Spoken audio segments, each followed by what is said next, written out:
noches a todos y bienvenidos a este luminoso atardecer del miércoles 22 de junio. Una fecha mágica para los niños, porque a muchos de ellos les acaban de dar las vacaciones. Una fecha mágica para los profesores, porque van a tener 2 meses y pico de descanso.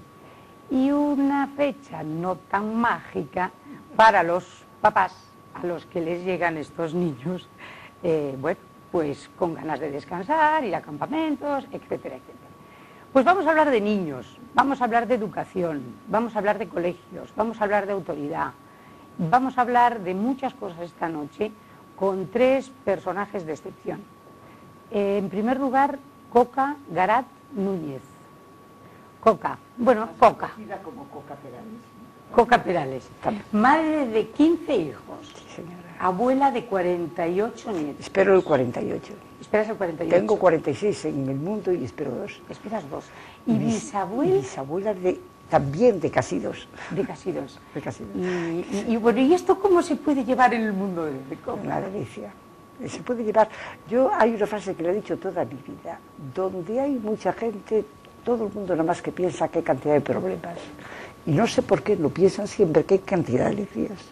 Porque es la cantidad de alegrías que hay son más grandes. En tu vida, la tuya, no cualquiera, ha tenido una serie de problemas gordos, y los hemos tenido todos, pero no contamos la cantidad de días preciosos, maravillosos, como los atardeceres gloriosos, como tú dices, que han sido divinos.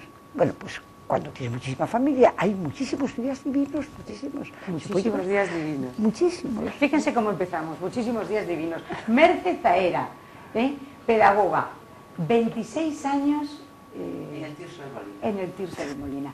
Y cuando la ven por la calle, los niños pequeñitos le dicen, Teacher Merce, Teacher Merce. Muy buenas noches, Merce. Hola, Pepa, buenas noches. ¿Qué tal? Muy bien, encantada de estar aquí. Pero tienes una cara muy relajada, se nota que te vas de vacaciones. No, no me voy de vacaciones, ¿Aún que no? va, no. Nosotros, los profes, trabajamos hasta el día 30. Y los profes no tenemos 2 meses y pico de vacaciones, tenemos 2 meses escasos de vacaciones. Fíjense el rentintín del pico. Hombre, por favor, es que es lo que nos achaca. Pico, sí, bueno, no te defiendes. Y Emilio Fernández Díaz. Emilio, profesor de historia, Sí. también en el Tirso de Molina, Sí. 26 años 26 años de profesor. de profesor. En el Tirso desde los 6. Y en el Tirso desde los 6. Sí, primero de alumno, en la pausa de la carrera y luego de profesor desde el año 85. Y con niños desde 12 años Sí, hasta desde los... primero de la ESO hasta lo que antes era el COU, que ahora es segundo de bachiller. Bueno, muchísimas gracias a los 3 por estar aquí. Y vamos a empezar a ir ya, pero vamos, a porta gallola. ¿Qué pasa con la autoridad? ¿Se ha quebrado el principio de autoridad tanto en la casa como en el colegio? ¿Suena mal de hablar de autoridad? Puede tener vinculaciones. Yo en una tertulia política en una ocasión me decían, no digas autoridad, porque autoridad suena a Franco. Digo yo, pero ¿cómo autoridad? Una cosa es ser autoritario, otra cosa es autoridad. El principio de autoridad es elemental en la vida, ¿no? ¿Qué ocurre con el principio de autoridad? Que yo creo que nos da miedo. Bueno, a mí personalmente no me da miedo, pero yo creo que es Asusta. El principio de autoridad asusta porque se asimila a regímenes represivos, a no dejar ser, a encasillar a la gente, a conquinarla, y creo que es una cosa muy diferente. Entonces, ante eso, entre el principio de autoridad, nos vamos al otro extremo, que es el viva la vida. Entonces, bueno, pues como a la gente le da miedo eso, de todas maneras, como yo comenté contigo en alguna ocasión, yo creo que ahora han visto que a los papás y a los profes y a los mayores se nos iba la cosa de las manos, y yo creo que los padres de hoy en día están un poco recogiendo velas y dan de marcha atrás en ese sentido. Y el principio de autoridad, Coca, es fundamental en una casa y sobre todo con tantos hijos. Sin él Absolutamente. no funcionaría nada. Es que no funciona nada, ¿no? Pero no en una casa, como en un estado, en una iglesia. Pues el principio de autoridad es una cosa querida por Dios, yo estoy convencida. Lo que pasa que, claro, es que es una autoridad que es el servicio de los demás, no es una autoridad, que es lo que parece que siempre lo que tú dices, el autoritarismo, porque yo quiero que tú hagas la cama, porque a mí me lo oye. Yo siempre digo a mis hijos, no, si a mí no me importa nada, el problema es tuyo.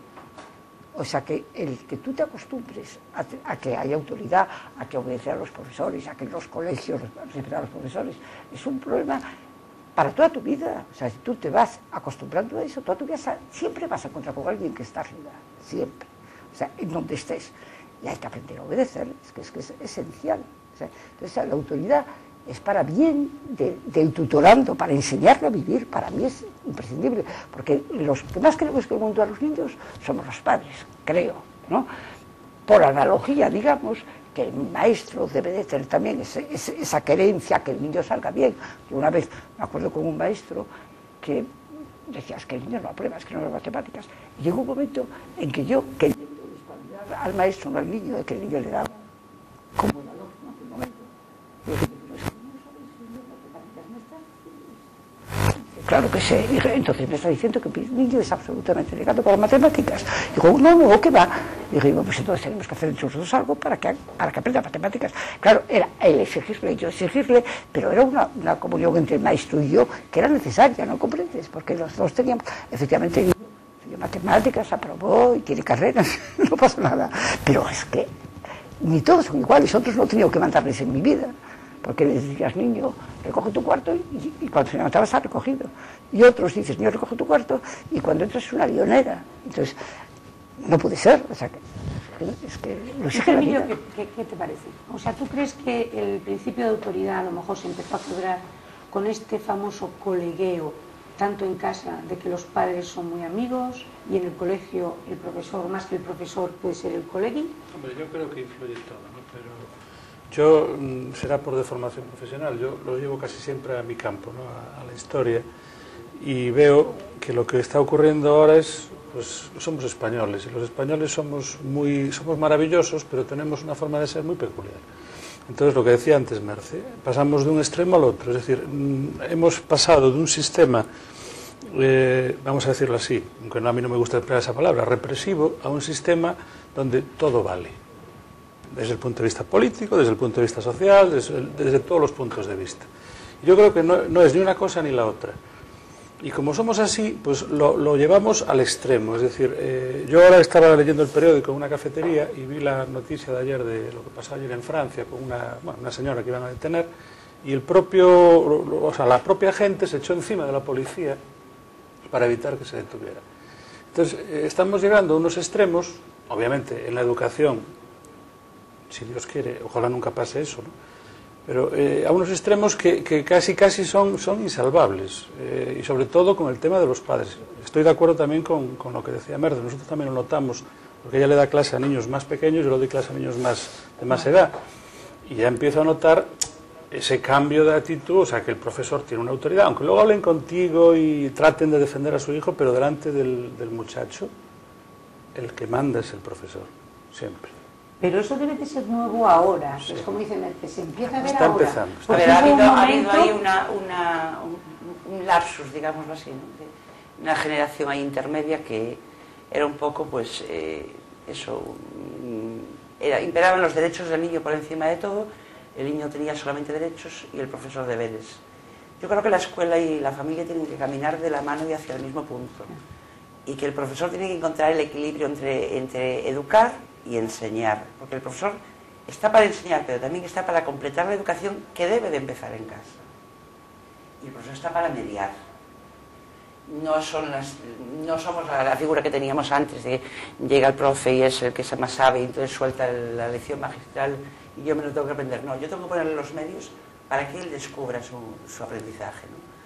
Pero dentro de eso, que la escuela y la familia caminen de la mano, porque si yo digo A y la familia dice B, o al revés, lo que generamos es un cacao en la cabeza, y los chavales que son muy listos van a tirar siempre por el camino que más les interesa a ellos, donde ellos piensan que van a sacar más ventajas, porque son utilizadores por naturaleza, porque lo hemos sido todos. Yo, si me permites, yo cuando empecé mi labor docente en la Jorge Juan en Jubia, yo llegué el primer día a clase y los alumnos se pusieron de pie. Yo eso lo hacía en el Tirso, donde estudié, pero en los últimos años ya no lo hacíamos con los profesores. Sin embargo, yo llegué a la Jorge y me quedé absolutamente paralizado cuando vi una clase de 30 y tantos chavales, además eran mayores, eran de tercero de BUP, que se ponían de pie y firmes casi cuando yo entraba. Claro, yo les llevaba pues 7 años, 8 años, yo podía ser su hermano mayor. Ahora ya soy el padre de mis alumnos, por edad, y dentro de unos años pues seré el abuelo, obviamente, por lógica, ¿no? Entonces he pasado de ese extremo al de ahora, pero también tengo que